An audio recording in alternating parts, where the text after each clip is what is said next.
সকলোকে পুনৰবাৰ নমস্কাৰ জনাইছোঁ। মোৰ চেনেলৰ নতুন এটা ভিডিঅ'লৈ আপোনালোকক স্বাগতম জনাইছোঁ। আজি মই আপোনালোকক তিলেৰে বনোৱা এবিধ ৰেচিপি দেখুৱাম। ভিডিঅ'টো সম্পূৰ্ণকৈ চাবচোন। ইয়াৰ বাবে মই লৈছোঁ এবাটি তিল।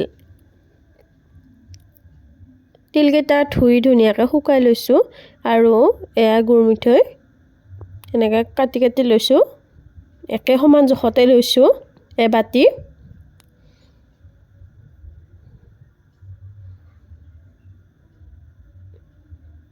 আৰু মই ইয়াত লৈছোঁ এচামুচ ময়দা। আপোনালোকৰ যদি ঘৰত চাউলৰ গুড়ি থাকে তেতিয়া আপোনালোকে সেয়া ল'ব পাৰিব। আমাৰ নাই কাৰণে মই ময়দা ল'লোঁ আৰু এনেকৈ তিনিবিধ বস্তু যোগাৰ কৰি লৈ এতিয়া মই বস্তুটো বনাম। ইয়াৰ বাবে মই কেৰাহীটো গৰম হ'ব দি তাত তিলখিনি দি দিছোঁ। এতিয়া গেছটো মিডিয়াম ফ্লেমত ৰাখি আপোনালোকে তিলখিনি লৰাই থাকিব। এনেকৈ কিছু সময় ভাজিব লাগিব।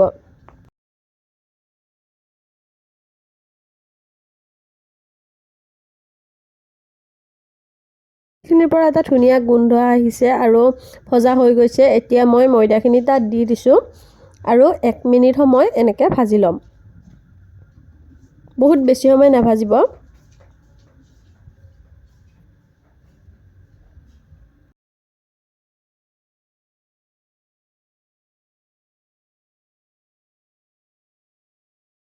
এতিয়া মই তিলখিনি এটা বাটিত নমাই থলোঁ আৰু এখন প্লেটত এনেকৈ ৰিফাইন দি লৈছোঁ। দি তাৰ ওপৰত কাগজ এখন দিছোঁ, দি তাৰ ওপৰত আকৌ ৰিফাইন সানি লৈছোঁ।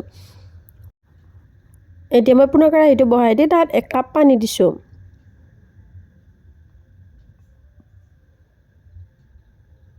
আৰু এতিয়া মই ইয়াত কাটি লোৱা গুৰ মিঠৈখিনি দি দিম আৰু এনেকৈ লৰাই থাকিব লাগিব।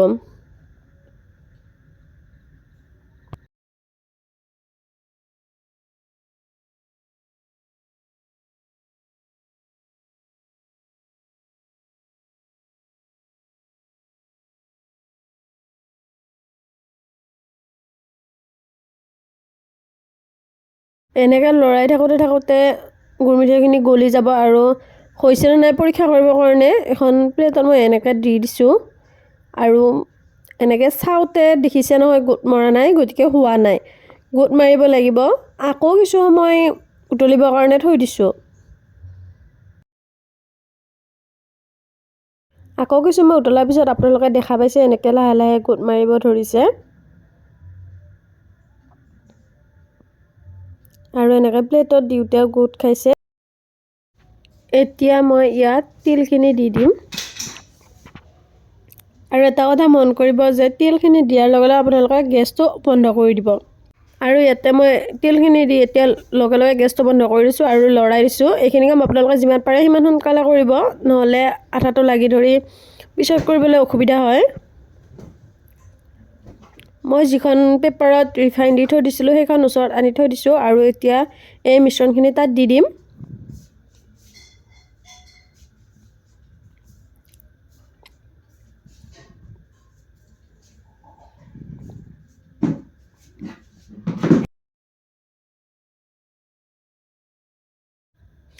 এনেকৈ পেপাৰখনত দি দিছোঁ আৰু এখন চামুচ ল'ব লাগিব এইখিনি এৰুৱাবৰ কাৰণে।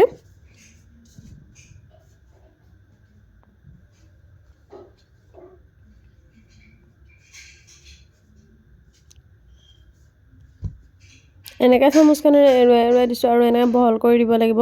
চামুচখনৰ তলত অলপ ঘিউ বা ৰিফাইন লগাই ল'ব আৰু এনেকৈ বহল কৰি দিব।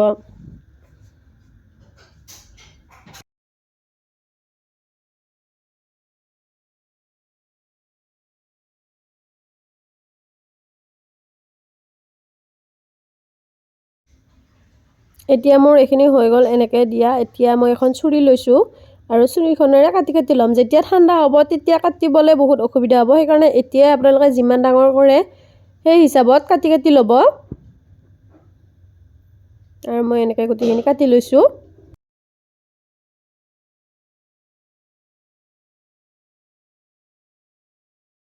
এতিয়া ভাল লগা হ'বৰ বাবে মই এইখিনি কাটি তাত বাদাম দি দিছোঁ আৰু এনেকৈ গোটেইখিনি দিয়া হোৱাৰ পিছত ঠাণ্ডা হ'বৰ কাৰণে কিছু সময় থৈ দিম। ইয়াৰ পিছত মই কাগজখন এৰুৱাই এনেকৈ ধুনীয়াকৈ কাটি কাটি ল'লোঁ। আগতে কাটি লোৱাৰ কাৰণে সহজ হৈছে। এনেকুৱা তিলৰ বৰফি, এইটো বস্তু তিলৰ লাৰু নিচিনাই হয়, কিন্তু তিলৰ লাৰু বনাওঁতে গৰমে গৰমে বহুত অসুবিধা হয়, কিন্তু এনেকৈ বনালে আমি হাতেৰে বেছিকৈ গৰমে গৰমে লাৰিব নালাগে কাৰণে অসুবিধা নহয়। ভিডিঅ'টো শেষলৈকে চোৱাৰ বাবে ধন্যবাদ। ভাল লাগিছে যদি লাইক, কমেণ্ট, শ্বেয়াৰ আৰু ছাবস্ক্ৰাইব কৰিব।